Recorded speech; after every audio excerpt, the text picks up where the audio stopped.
बैर बढ़ाते मस्जिद मंदिर मेल कराती मधुशाला। अलग अलग पथ बतलाते सब पर मैं यह बतलाता हूँ, राह पकड़ तू एक चला चल पा जाएगा मधुशाला।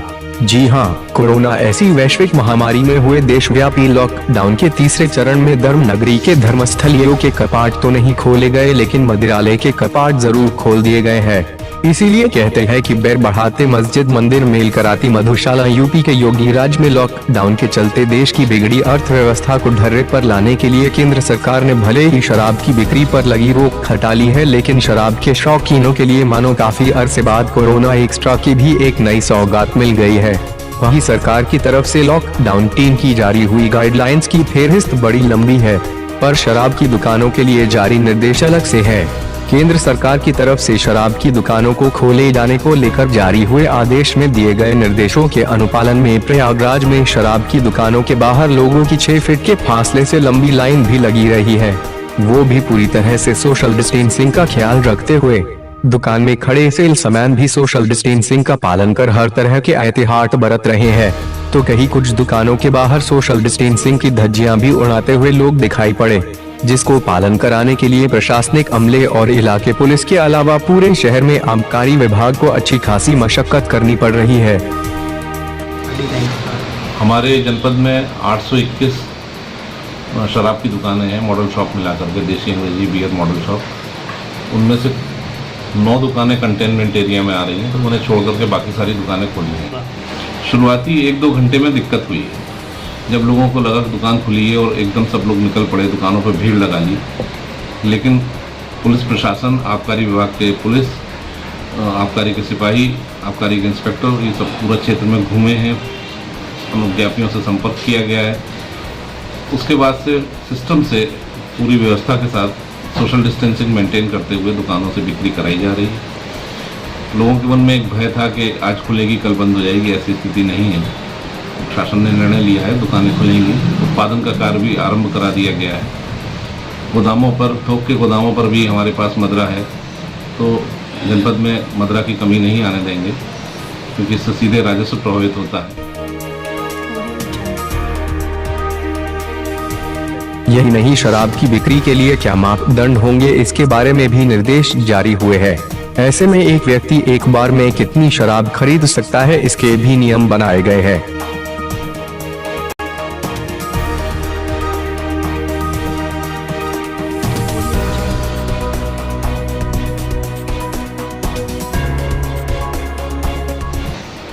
और हमारे यहाँ पुराना एक निर्देश है, शासनादेश है, जिसमें एक लिमिट ऑफ पोजेशन और लिमिट ऑफ सेल निर्धारित है। उसमें देशी शराब की 1.5 लीटर मदिरा एक बार में एक व्यक्ति को बेची जा सकती है, विदेशी मदिरा 6 लीटर बेची जा सकती है।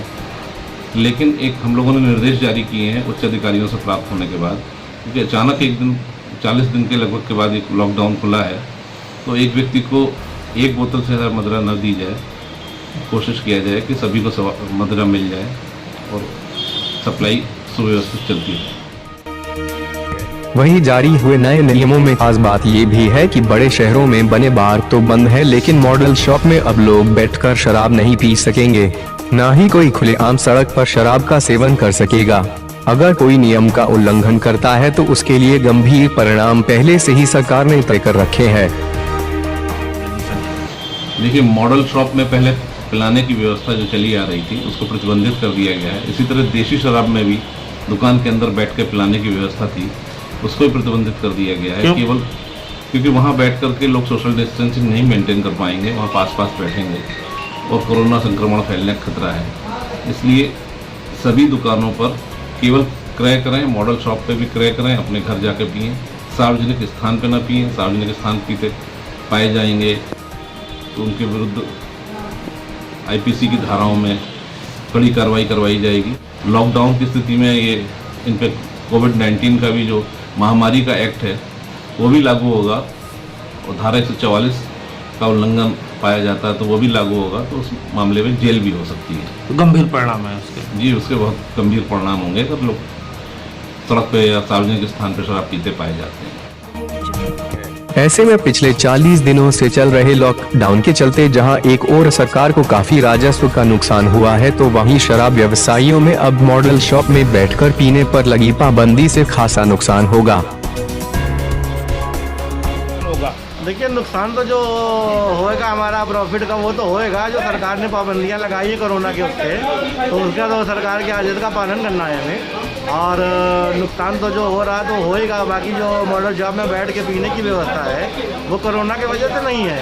और आज 42-43 दिन के बाद दुकानें खुली हैं हम लोगों की है, तो कस्टमर तो लेने के लिए खड़ा ही है हुआ है। हम लोगों ने उनका सोशल डिस्टेंस भी बना के रखा हुआ है और सर्कल बना रखा है, बाहर बैरिकेडिंग कर दी है, कस्टमर ले रहा है ग्राहक। वही होती थी मेन इनकम जो हमारी इनकम तो नुकसान होएगी क्योंकि सेल्समैन की तनख्वाह है, दुकान का किराया है, सब तो जाएगा ही नुकसान में। बिजली का बिल है, वो मॉडल शॉप से तो मॉडल शॉप से ही नुकसान होगा। पीने की जो व्यवस्था बैठती थी वो भी नहीं हो रही है, उसका भी नुकसान होगा। लेकिन जो नियम है हम उनके नियम का पालन करना है, गवर्नमेंट के आदेश का पालन करना है, नियम का पालन करना है। गौरतलब है कि इस कोरोना महामारी में शराब की दुकान पर कोरोना एक्स्ट्रा ऑन डिमांड है। अंग्रेजी शराब के मॉडल शॉप में ये खास ब्रांड आया है, लोग इसकी बहुत डिमांड कर रहे हैं। लेकिन कोरोना एक्स्ट्रा क्या है, बियर है या व्हिस्की, इसकी खासियत आपको मॉडल वाइन शॉप पर ही मिलेगी। बहरहाल 40 दिन बाद मदिरालय खुलने के बाद शराब के प्रेमियों ने जमकर शराब खरीदी, यहाँ तक कि लोग पूरी पेटी तक खरीदते नजर आए। इस लॉकडाउन में 4 मई को पूरे यूपी में करीब 170 करोड़ रुपए की शराब बिकी। जिलों में प्रयागराज जिला यूपी में सबसे ऊपर रहा, जहां करीब 6.5 करोड़ रुपए की शराब की बिक्री हुई है, जो कि प्रदेश भर के जिलों में सबसे ज्यादा है। सबसे तेज न्यूज के लिए इलाहाबाद प्रयागराज ब्यूरो की स्पेशल रिपोर्ट। हमारे चैनल के वीडियो को देखें और लाइक और उसको सब्सक्राइब करने के लिए सबसे तेज न्यूज के सामने दिए हुए रेड आइकन को क्लिक कीजिए।